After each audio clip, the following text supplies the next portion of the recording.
Había algo en esa habitación que retenía el aliento. Era una mañana de invierno de 1997, tranquila, casi silenciosa, en el ala de conservación del Palacio de Kensington. Bajo el haz concentrado de una lámpara halógena, la luz se quebraba a través de una esmeralda colombiana de talla cojín. Un verde profundo, saturado, preciso, el mismo color del bosque viejo después de una lluvia intensa.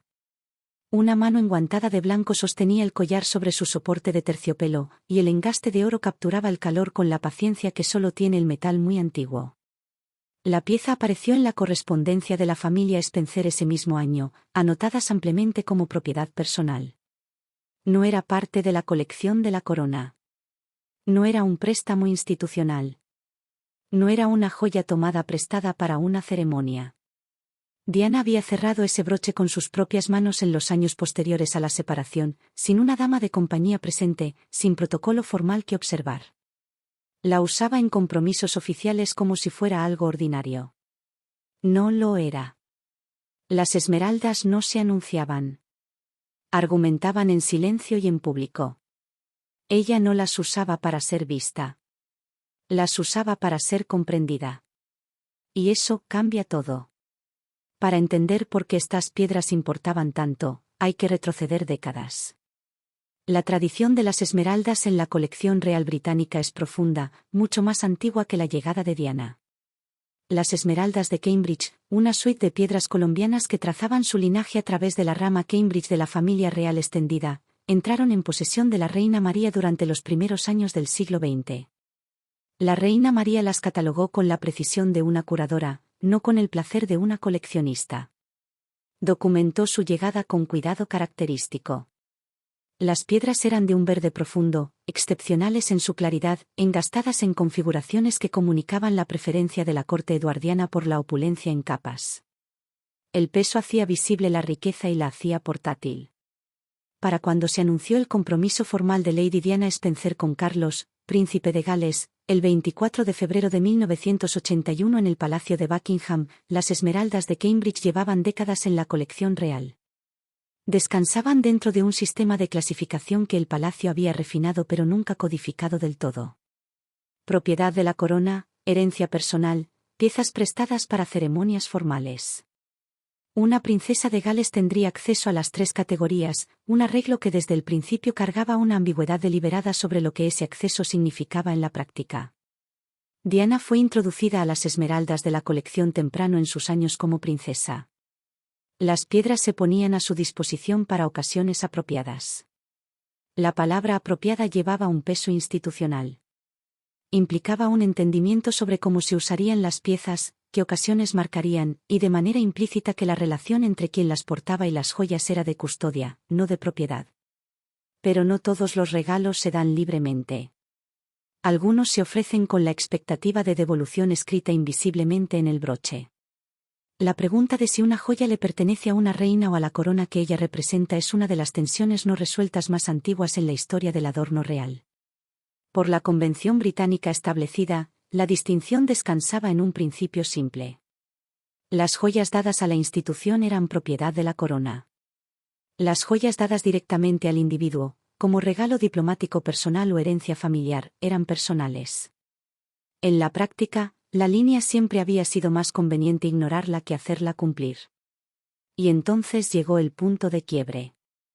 Durante una gira real por los estados del Golfo en los años 80, Diana recibió piezas de esmeralda y diamante de considerable valor de parte de jefes de Estado extranjeros.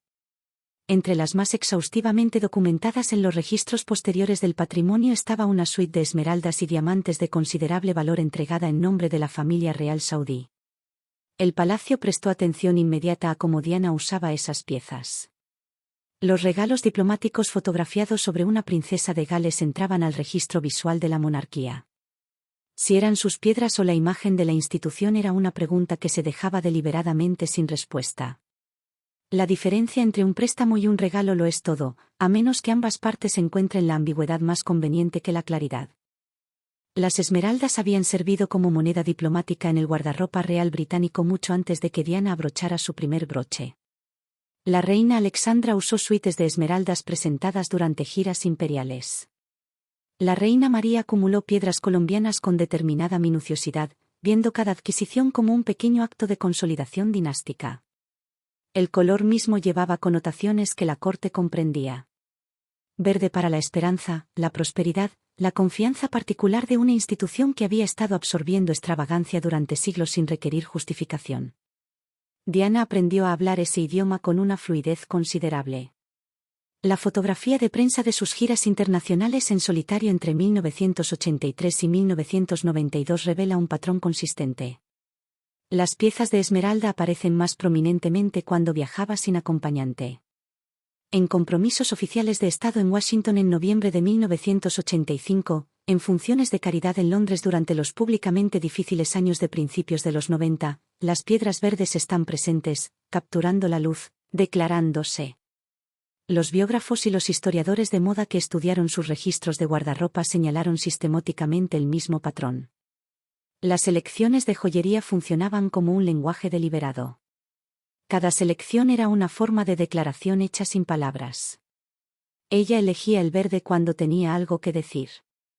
La noche del 9 de noviembre de 1985, Diana llegó a una cena de Estado organizada por el presidente Ronald Reagan y la primera dama Nancy Reagan en la Casa Blanca. Vestía un vestido azul medianoche de Victor Edelstein y en su garganta, un collar de esmeraldas y diamantes de piedras verde profundo engastadas en oro bordeado de diamantes. La procedencia exacta de la pieza nunca se resolvió definitivamente en el registro público. Los candelabros de la sala este se fracturaron a través de las piedras con una intensidad particular. El verde captó la atención contra los blancos y negros diplomáticos de la asamblea circundante con un efecto que los fotógrafos de prensa describieron como imponente. En pocos días, la imagen había aparecido en primeras páginas en 3 continentes. Lo que nadie dijo en voz alta era lo que estaba realmente sucediendo.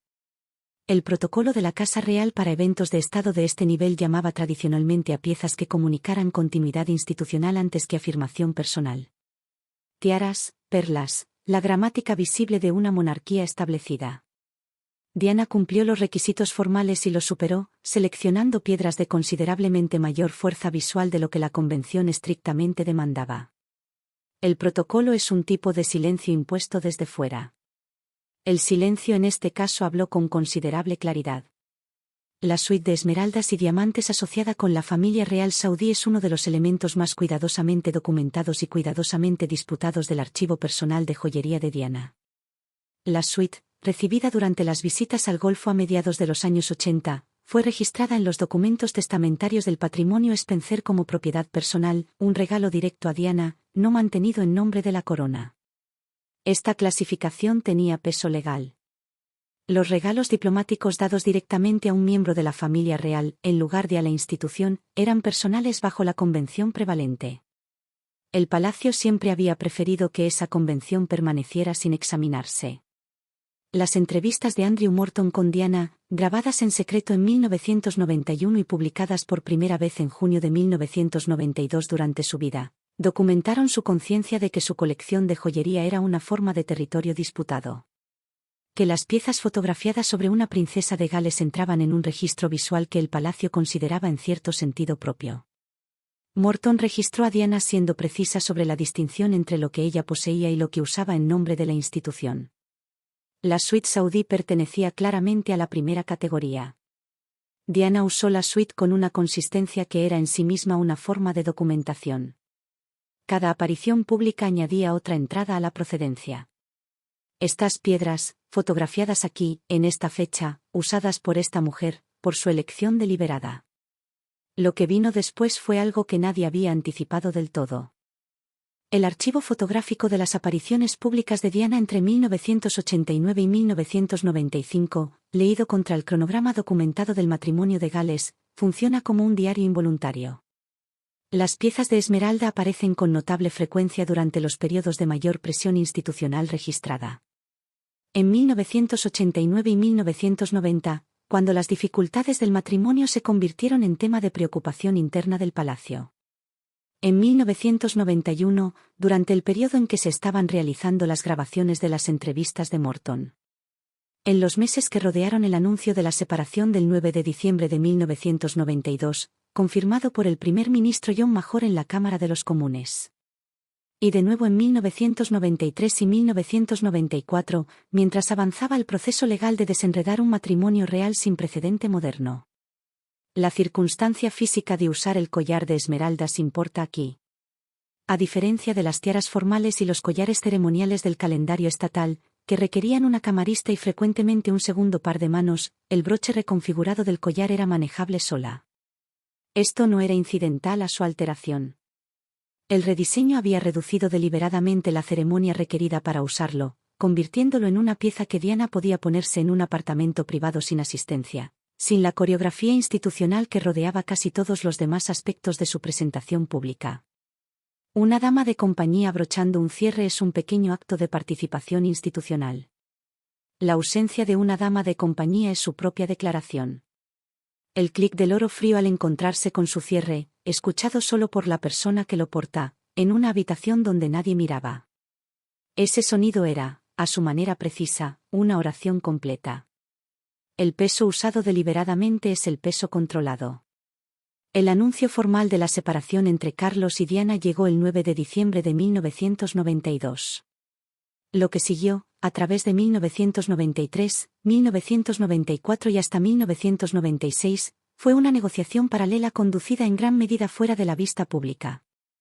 La clasificación y división sistemática de las tenencias de joyería de Diana era, por cualquier medida, un ejercicio inusual de arqueología institucional, un intento de trazar líneas claras a través de una colección acumulada durante 15 años bajo condiciones donde la claridad rara vez había sido del interés institucional de nadie. El marco aplicado, según documentado en relatos de fuentes legales y biográficas del periodo, distinguió ampliamente entre tres categorías. Primero, las piezas mantenidas como parte de la colección real y prestadas a Diana en su capacidad como princesa de Gales, que serían devueltas. Segundo, las piezas que le fueron dadas directamente como regalos diplomáticos personales, que eran legalmente suyas bajo la convención prevalente. Tercero, las piezas de la herencia de la familia Spencer, que nunca habían sido propiedad de la corona y no estaban sujetas a negociación. El acuerdo formalizado como parte del convenio de divorcio completado el 28 de agosto de 1996 confirmó la posesión personal de Diana de la suite de esmeraldas saudí. El estatus del collar, que Diana había alterado sustancialmente, requirió su propia resolución. La alteración misma había cambiado lo que se estaba contabilizando. Ambas partes finalmente lo reconocieron. Los inventarios cuentan verdades parciales. Documentan con mayor precisión lo que alguien eligió nombrar y lo que alguien más eligió, al final, no disputar. Comisionar una alteración a una pieza de joyería es, en el mundo del adorno real, una declaración deliberada. Alterar es reclamar. La pieza que emerge de una alteración lleva las mismas piedras pero viste una nueva biografía. La reconfiguración de un collar de esmeraldas en la forma de gargantilla que Diana usó en la Casa Blanca en 1985 y en docenas de compromisos posteriores durante una década es la más significativa de sus alteraciones documentadas. El collar original, una configuración formal diseñada en la tradición eduardiana, fue sustancialmente reducido y reajustado con una banda más corta y ceñida. Los racimos colgantes fueron reelaborados. Las piedras restantes fueron reengastadas. El resultado visual y usable fue una transformación de peso ceremonial a precisión personal.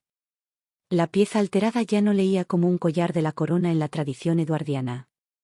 Leía como algo contemporáneo, individual, perteneciente a la mujer que lo usaba más que a la institución que representaba. Un joyero que reengasta una piedra reescribe su historia. Dentro de la colección de joyería de Diana, existía un subconjunto distinto completamente fuera del alcance institucional del palacio. Las piezas heredadas a través de la familia Spencer que pertenecían a una historia anterior a su matrimonio por generaciones. No eran regalos diplomáticos, no eran préstamos de la colección real, no eran piezas acumuladas en su capacidad como princesa de Gales. Eran la joyería de una familia privada pasando a través de una línea materna, llevando la calidad particular de objetos que nunca habían sido propiedad institucional y nunca habían requerido el permiso del palacio para existir.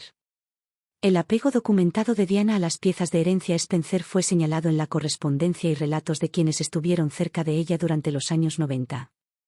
Se usaban en ocasiones personales más que en las de Estado, se llevaban sin ceremonia en lugar de catalogarse para exhibición institucional. Su relativa ausencia del registro fotográfico formal refleja su función, no una armadura contra la presión institucional, sino continuidad con un linaje al que el palacio no tenía acceso. Eran la joyería de su propia historia. En el último verano de su vida, el registro fotográfico muestra a Diana moviéndose por el sur de Francia y París con una selección de joyería considerablemente más personal e informal que los ensambles ceremoniales de su carrera pública anterior. Formalmente divorciada desde el 28 de agosto de 1996, navegaba la libertad comprimida y la incertidumbre de un estatus que el palacio no tenía precedente para gestionar. La armadura institucional, el collar de esmeraldas usado antes de cenas de Estado en la Casa Blanca, la suite saudí para las audiencias diplomáticas formales, no estaba presente en el registro visual de esas últimas semanas. Las piezas documentadas en fotografías de julio y principios de agosto de 1997 son más pequeñas, más cálidas. Anillos, pulseras sencillas, artículos de la colección de herencia personal que no necesitaban ninguna ocasión institucional para justificar su presencia. El collar estaba en otro lugar. En Londres, en el almacenamiento organizado que mantenía en el Palacio de Kensington para piezas que no estaban en uso activo. El 31 de agosto de 1997, Diana murió en París. La contabilidad formal de su patrimonio comenzó en semanas. La documentación testamentaria del patrimonio Spencer, preparada durante el otoño de 1997, registró sus tenencias de joyería con cuidado, estableciendo categorías de procedencia que coincidían con el marco desarrollado durante el acuerdo de divorcio de 1996. El collar de esmeraldas y la suite saudí fueron listados como propiedad personal del patrimonio, a mantener en fideicomiso para sus hijos. Lo que la documentación no podía contener, y nunca podría, era ningún registro de las últimas veces que el collar había sido abrochado. ¿En qué habitación, por qué manos, antes de qué ocasión? Ese momento existe únicamente en su ausencia del registro. El último inventario siempre es tarea de alguien más. La piedra espera en su estuche de terciopelo lo que viene después. En los años siguientes a la muerte de Diana, la colección real publicó varias encuestas de joyería mantenida en fideicomiso institucional, acompañadas de ensayos de catálogo eruditos documentando procedencia, historia de adquisición y estado de custodia actual. Estos catálogos eran exhaustivos según los estándares institucionales. También eran, en formas cuidadosamente observadas, selectivamente incompletos. El collar de esmeraldas de Cambridge no apareció en los catálogos de tenencias de la colección real a través de finales de los años 90 y principios de los 2000 porque no estaba allí para documentarse. Estaba en el patrimonio Spencer, mantenido para los hijos de Diana. El silencio del catálogo sobre la pieza no era un error archivístico. Era un reflejo preciso de la realidad institucional. Lo que había sido de Diana ya no era de la colección real para registrar. En la práctica archivística, la ausencia de un registro comunica con tanta precisión como su presencia. Lo que una institución declina catalogar cuenta su propio tipo de historia documentada. El espacio en blanco en la contabilidad de la colección real de las esmeraldas de Diana comunica un hecho documentado, que las piezas estaban en otro lugar por derecho legal y elección deliberada. El silencio es informativo. Simplemente declina expandirse sobre sí mismo. El patrimonio Spencer mantuvo la joyería personal de Diana en fideicomiso formal para sus hijos tras su muerte. El arreglo preservó la colección en su totalidad, con piezas designadas para pasar a las mujeres en las vidas de Guillermo y Enrique, un deseo que Diana había expresado a través de sus representantes del patrimonio y documentado en la estructura formal del fideicomiso. Cuando el príncipe Guillermo se casó con Catherine Middleton en la abadía de Westminster el 29 de abril de 2011, le dio el anillo de compromiso de zafiros y diamantes de Diana, la pieza más reconocida públicamente de la colección personal de Diana. En años posteriores, Catherine apareció en ocasiones formales de Estado usando el collar de esmeraldas, consistente con las piezas documentadas del patrimonio Spencer que pasaron a Guillermo tras la muerte de Diana. La pieza había viajado desde la consolidación de la colección Cambridge por la reina María, a través de la reconfiguración y retención legal de Diana, hasta su portadora actual. 3 mujeres a través de 3 generaciones, un objeto continuo, 3 relaciones enteramente diferentes con las mismas piedras. El broche que Diana había abrochado sola en una habitación privada sin dama de compañía presente, estaba siendo ahora abrochado por alguien más en ocasiones que el palacio había organizado con toda la ceremonia de la sanción institucional restaurada. El oro era el mismo. El peso era el mismo. El significado no lo era. En su boda en mayo de 2018, Meghan usó el anillo de aguamarina de Diana en la recepción de la tarde, entre las piezas del patrimonio personal de Diana que Enrique había heredado a través del fideicomiso Spencer. Cada piedra llevando una procedencia que el palacio había disputado en algún momento y que la familia Spencer simplemente había mantenido. La herencia es la última forma de elección que una mujer puede hacer sobre lo que ha llevado consigo. Diana hizo la suya en la documentación de su patrimonio con precisión. El collar de esmeraldas de Cambridge aparece hoy en ocasiones documentadas en fotografías oficiales de la familia real acompañando a Catherine, princesa de Gales. Se mantiene, se limpia, se usa correctamente dentro de la dramática restaurada de la ceremonia institucional. El engaste de oro captura la luz con la misma paciencia que el metal viejo siempre ha traído a nuevas ocasiones, indiferente a la sucesión, respondiendo únicamente al ángulo de iluminación y al calor de las manos que lo abrochan. Entre apariciones, el collar descansa en su estuche.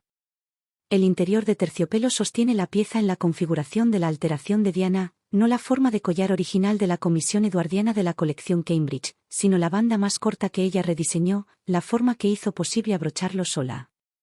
El broche espera en la posición que ella habría reconocido.